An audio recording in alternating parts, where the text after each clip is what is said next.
is Kristen Gunter, and this is my training module. Together, we will follow the yellow brick road.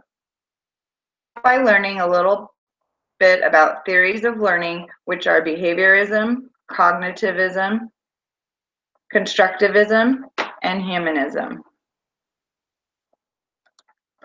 Don't be intimidated by the names. They are actually simple theories that will help this company a great deal by understanding how you and your employees learn.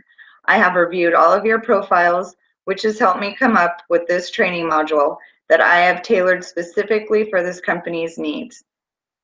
There are 5 strategies that I suggest putting in your toolbox to help you become the best company that you could be. The goal is to create a happy, safe, and encouraging work environment that you and your employees can call home. So are you ready to follow the yellow brick road? We begin by introducing some exciting learning theories. Some of these theories have been around longer than others, but they are all relevant and are extremely important in understanding how people learn. Behaviorism is a theory that our behavior can be predicted and controlled depending on our environment. Cognitivism is a theory that our behavior is a direct response. Constructivism is an objective theory that creates a person's knowledge from experience. The theory of free will, and we have the ability to self-motivate, set goals, and achieve those goals. Here's my list of strategies and tools that as a company. We have positive reinforcement, which connects with behaviorism, Bloom's taxonomy, which connects with cognitivism, selectivity task, which connects also with cognitivism, multiple intelligence survey, which connects with humanism, and finally, emotional intelligence, which also connects with humanism. I want you to stop and think about how you manage your employees. Now I want you to think about what areas you can improve in. Do you feel like you could use some courage to lead your employees to greatness? Could you manage with a little more empathy and compassion? Do you think your memory skills could use some help? Do you just want to go home instead of being at work? Let's make this working environment so fun and positive that you consider it your home away from home. The picture of Dorothy, the Tin Man, the Scarecrow, and the Lion together walking arm in arm towards Emerald City is how I picture you walking down this yellow brick road that I've laid out for you together. So now we will get into the good stuff, the strategies.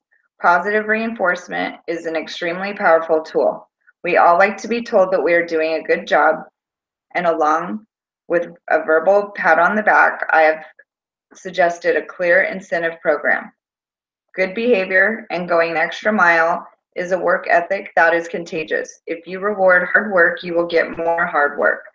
When others see that hard work is being rewarded, they will want to work harder. It can be a chain reaction that can change the dynamic of your work environment. Some ideas for incentives are employee dinners, gift cards, monetary rewards, and paid days off. Who wouldn't want a paid day off? You as managers need to remember that employees spend more time at work than at home, so a supportive work environment is a must. Taxonomy. This visual pyramid was created to help challenge a person's critical thinking skills. Following the guidelines of remembering, understanding, applying, analyzing, evaluating, and creating are a good basis for a productive roundtable discussion.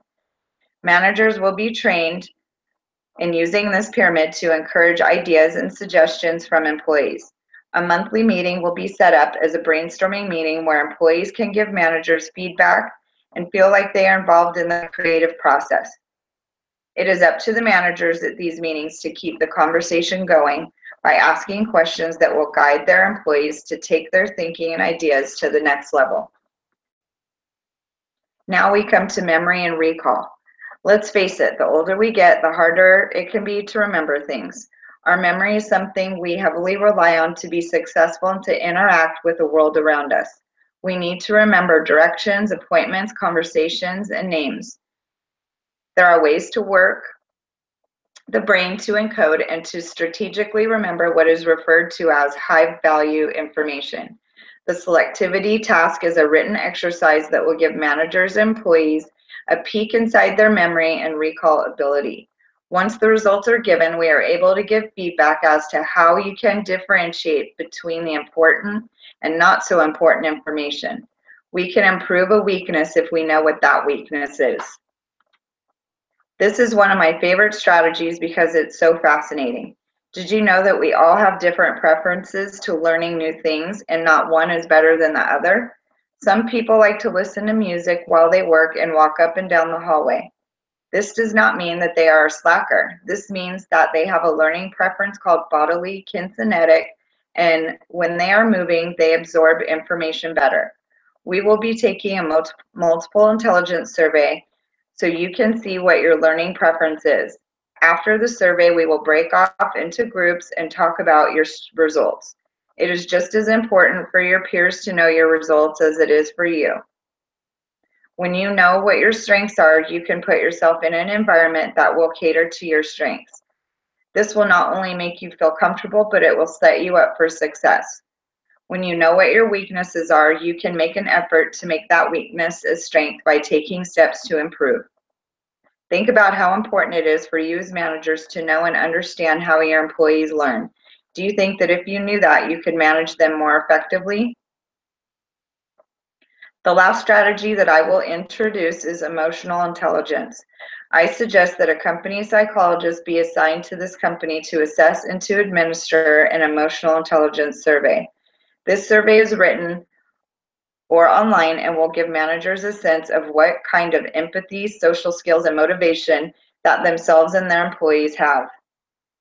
The psychologist is available at any time to help in coming up with workshops and roundtable meetings that will help bring out everyone's best emotional intelligence.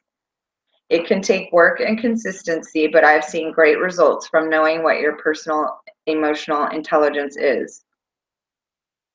That wraps up my strategies, and I hope you can see the importance of teamwork, hard work, and a healthy work environment. We can all have courage, a heart, a brain, and feel like we're at home. Remember that there's no place like home. Thanks for listening.